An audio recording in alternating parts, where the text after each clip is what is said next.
buenas tardes. Estamos en el Microscopio, un programa para Radio Sudeste y MCI2. Yo soy Rosario Segura. Y hoy reiniciamos Vínculos con Eva Tornero.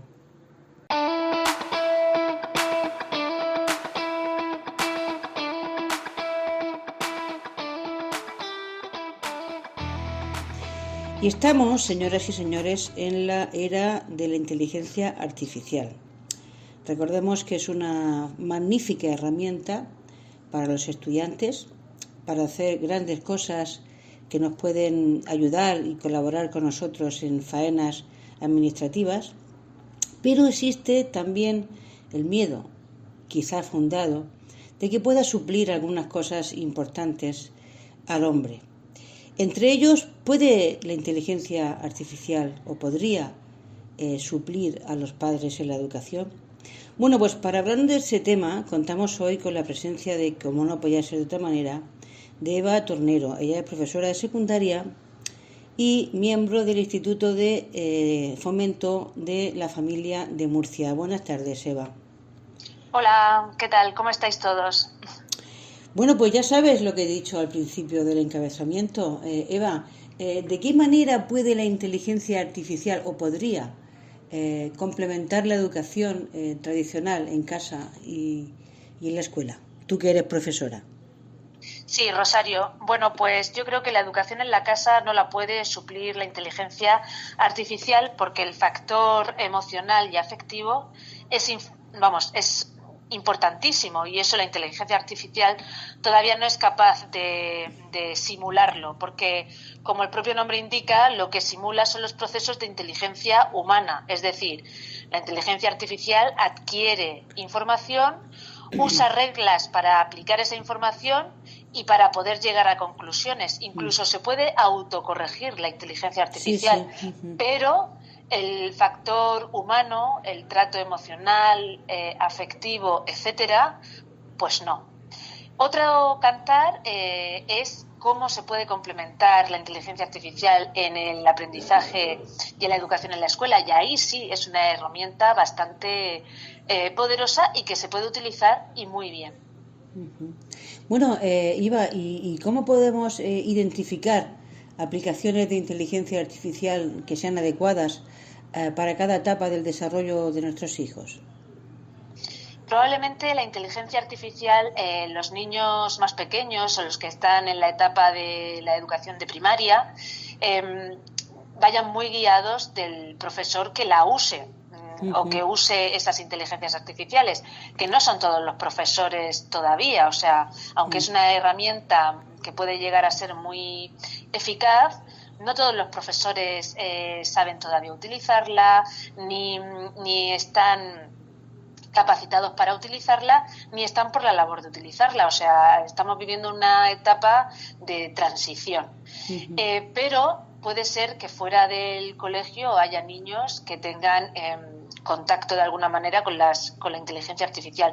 Como padres, puedo decir que en redes sociales hay cuentas donde te informan bastante bien de todo este tema, de sus avances, utilidades, aplicaciones y te hacen recomendaciones muy útiles. Como por ejemplo, yo sigo una en Instagram que se llama Neuromodernos y que la verdad es que está muy, pero que muy bien, porque los padres hoy en día tenemos que estar bastante actualizados. O sea, modernos, hay que ser modernos. Sí, hay que ser neuromodernos, como dice la cuenta, sí. porque si no, no nos enteramos de la misa de la mitad. Claro. Y bueno, y cuando uno tiene un desconocimiento de un tema, es más probable que sienta miedo, claro, y no sepa cómo afrontarlo. Entonces, ¿tú crees que existen riesgos al exponer a los niños a contenido generado por esta inteligencia artificial, como por ejemplo puede ser la desinformación, y no sepan discernir bien entre lo que es una cosa y lo que es la realidad? Claro, el gran peligro de la inteligencia artificial y que por ahora no está legislado, ni regulado, ni nada, es no es tanto el contenido que pueda generar, que es contenido de todo tipo, ¿no? Eso sería otro debate, sino que en la educación y en las primeras etapas de aprendizaje en un niño, el peligro sería que sean capaces de distinguir lo real de lo virtual.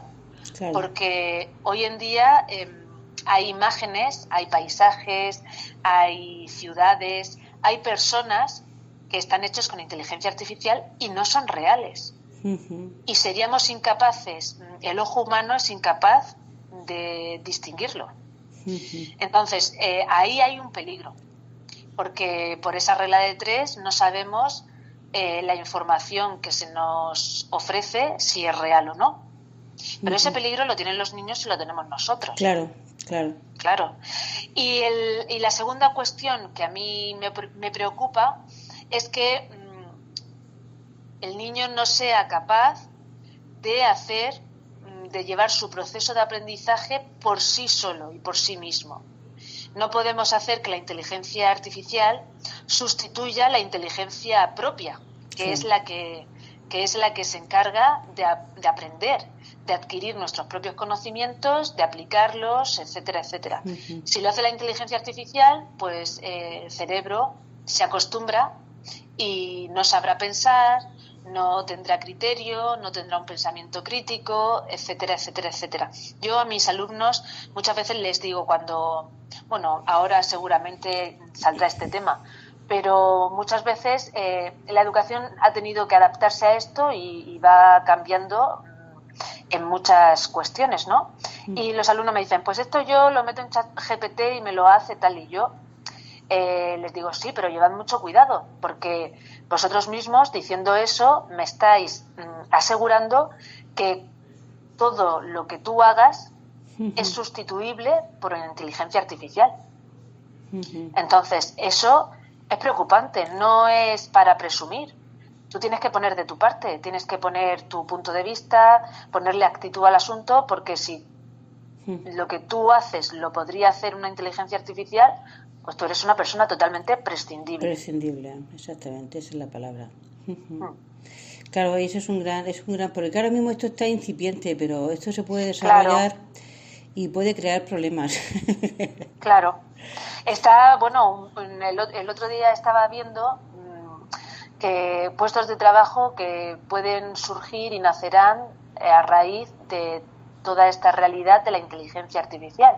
Y una de ellas es legisladores, gente especializada en derecho, especializada en inteligencia artificial, porque esto habrá que regularlo de alguna manera. Sí, además creo que en la Unión Europea, en la Comisión Europea están preocupados y algo se está moviendo algo en este aspecto. Claro, normal.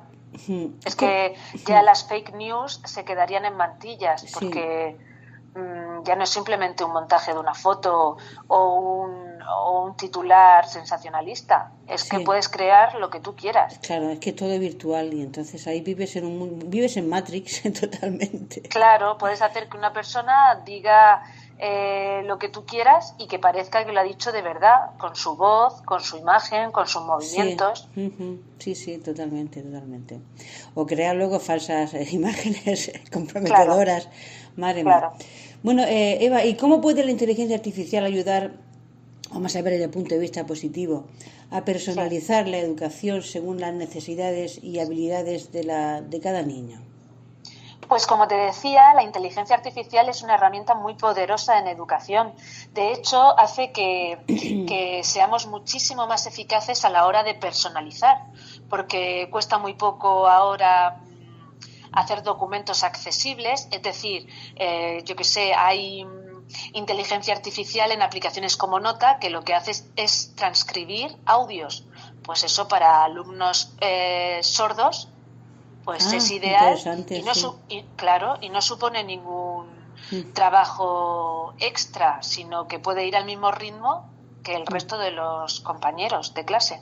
O, por ejemplo, está Socratic, que es para las matemáticas, y entonces propicia mucho situaciones de aprendizaje lúdicas, más amenas, más interactivas, donde, como digo, hay una educación más inclusiva, Por lo tanto, puede ser muy bueno, siempre y cuando, creo yo, nunca se sustituya del todo al hecho de adquirir conocimientos con la lectura, el pensamiento propio. Hay que ir compaginando ambas metodologías.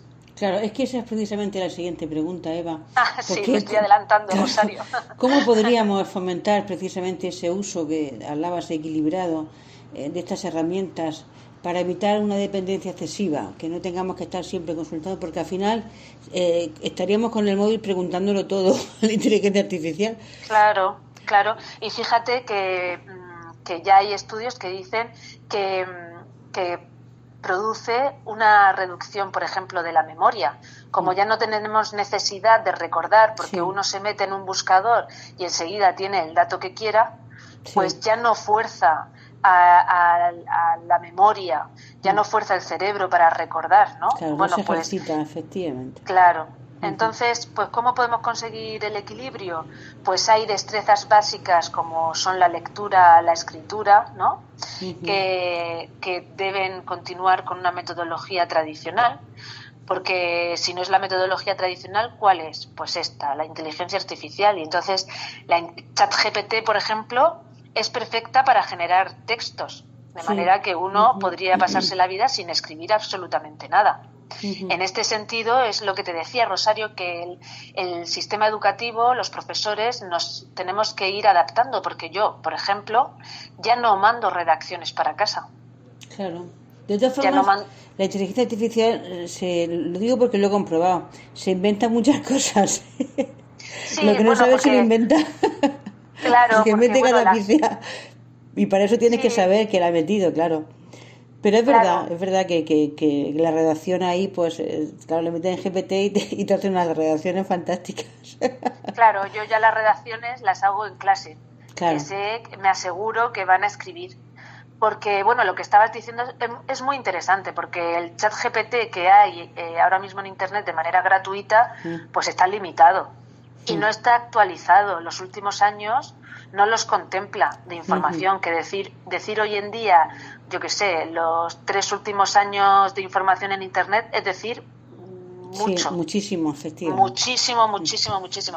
Pero existe pues ChatGPT Plus, que por una cuota mensual parece ser que es una maravilla. Digo parece ser porque yo no pago esa cuota y no la he utilizado. Pero bueno, plantea muchos problemas, porque tú imagínate que tienes un estudiante que se ha sacado la carrera universitaria con la inteligencia artificial o haciendo lo mínimo de lo mínimo. Y bueno, pues es un profesional en un futuro en el que va a tener una responsabilidad, al que tú le vas a dar una confianza y le vas a presuponer unas aptitudes y unas capacidades, ¿no? Y resulta que con la inteligencia artificial no ha puesto su inteligencia en nada de lo que ha hecho. Pues sería un problema. O que leamos novelas y libros que ha hecho la inteligencia artificial. Claro. Por ejemplo. Claro, pero y no somos capaces de ver el plagio, por ejemplo. Claro. Bueno, pero tú le pones inteligencia artificial, le pones en el chat GPT y te dice que si lo has hecho tú y está plagiado, te lo dice, ¿eh? Sí, bueno, claro, pero esto efectivamente existe, por ejemplo, ChatGPT 0, que bueno, que se dedica a denunciar lo que haya podido ser copiado o hecho con la inteligencia artificial. Pero en el momento en que sale esa aplicación, por así decirlo, pues enseguida ChatGPT se reactualiza. O sea que al final es como las vacunas y los virus. Ya, sí. Van surgiendo soluciones a las que se va inmunizando la inteligencia artificial y bueno, la pescadilla que se muerde la cola. Sí, pero al final quien más pierde efectivamente son los usuarios, porque una cosa es una consulta y otra cosa es depender. Y precisamente esa es la pregunta que te voy a hacer ahora. ¿Cómo se puede influir en la gestión del tiempo y en la planificación de actividades de la inteligencia artificial? ¿O de qué forma puede? lo que estábamos diciendo, para un estudiante la inteligencia artificial es maravillosa porque no es que le ayude a gestionar el tiempo, es que le hace el trabajo y entonces le sobra tiempo. Claro, pero con usos insospechados, porque pueden calcular las probabilidades de un cuestionario, de unas preguntas, etcétera, etcétera, etcétera, etcétera. Además, los estudiantes de las nuevas generaciones nos dan mil vueltas a ti y a mí y seguramente los sepan utilizar mejor que nosotros, ¿no? Bueno, pues puede ayudar. Sí, pues esto es como todo, depende del uso que le des, pero hay que evitar, y para eso está la educación en los más pequeños, evitar que tengan esa dependencia. Y ya casi por último, Eva, ¿qué papel pueden jugar los padres en guiar a sus hijos hacia un uso responsable en este sentido? Bueno, pues es muy importante porque, como he dicho al principio, la educación en casa, la familia, no la puede suplir la inteligencia artificial de ninguna de las maneras. Igual que creo que la inteligencia artificial, aunque te pudiera escribir una novela con todos los ingredientes para ser un superventas, esa novela no tendría alma, no tendría unas emociones, no tendría una perspectiva sobre el mundo que ha hecho una persona. Y la educación en casa con los padres es exactamente igual. Entonces, ¿cómo podemos, qué papel juegan? Pues poniendo en valor nuestra dimensión personal, exclusiva e intransferible, que nunca la puede tener la inteligencia artificial. Dándole valor personal a la inteligencia, a la psicología, a las emociones, y eso es clave hoy en día porque es la gran diferencia con todos los avances tecnológicos. Igual que Rosario, yo creo que, bueno, hoy en día ¿podría la inteligencia artificial sustituir a un profesor? Pues sí, en cuanto a conocimientos, sí. De hecho, ya yo he visto vídeos en los que ChatGPT, una inteligencia artificial, puede enseñarle a un chico, además a través de reconocimiento de voz y la inteligencia artificial le habla, le puede enseñar a resolver un problema matemático. Sí, pero creo que no se puede sustituir por un profesor, porque ese vídeo habría que analizarlo. ¿Cuánto sabía ese alumno a priori? Ese alumno que yo he visto en un vídeo, en principio parece que es buen estudiante. Con un vídeo es suficiente. O con que le habla una inteligencia artificial y le dé las pautas objetivamente es suficiente. Pero la mayoría de los alumnos, para aprender, necesitan ese trato directo y personal. Sí. Y afectivo, que es la motivación. La motivación no viene por los contenidos, la motivación viene por el trato que tiene uno con el profesor. Sí, yo creo que esa es la clave. Sí, claro, las miradas, los gestos, y eso lo comprobamos los profesores en pandemia, que vimos muy disminuida nuestra capacidad a través de una pantalla en las clases online, donde los alumnos desconectaban mucho más, entendían mucho menos, porque al final el trato directo y personal es muy importante en la enseñanza. Entonces, en ese sentido yo, por ahora estoy de lo más tranquila. Así que yo creo que el valor de unos padres en casa, en la educación, tiene que ir por ahí. El papel es, en el uso responsable de la inteligencia, es enseñarles que la inteligencia artificial es lo que es objetivamente y los usos buenos que tiene, pero que no puede alcanzar la dimensión integral del ser humano. Por lo menos por ahora, Rosario. Sí, bueno, pues te iba a hacer la pregunta, pero ya me la has respondido. Y la pregunta era de si puede esta inteligencia artificial sustituir la educación de los padres, pero yo creo que queda claramente respondida de que no. Por ahora la inteligencia artificial no te puede dar abrazos, por ejemplo. Y existen, sí es verdad que hay ya robots que tienen apariencia totalmente humana, pero no emiten las pulsaciones, no emiten el calor, no emiten todas esas cosas que son también muy importantes. Claro. Y luego, pues eso, la empatía, las pasiones, todas esas cosas que es imposible que una máquina pueda tener. Y es lo que tú decías, le falta el alma. Pero bueno, mira. Es que fíjate, Rosario, por poner un ejemplo, el robot siempre te tratará muy correctamente, pero el robot no se enfada. Y para nosotros en nuestras relaciones también es importante los enfados. Sí. Una familia donde no se enfada nunca, pues tampoco es Qué sano. aburrido. No, y que no es sano, Sí. porque uno entonces no es capaz de distinguir lo que molesta, lo que no, lo que le afecta a uno, Sí. en qué grado, dentro de una normalidad, obviamente, ¿no? Pero hasta un enfado es importante en la educación y en la familia y en el aula. Y un robot, pues eso no lo va a tener porque siempre va a ser correctísimo hasta la desesperación y la bulimia total. Sí, entonces que efectivamente sería muy aburrido tratar siempre con... Porque bueno, te pueden dar información, pero ya está. Así que hay que verlo como son. No, y la pueden dar muy bien y muy bien aplicada y muy bien conectada. Pero más allá de eso, pues por ahora no.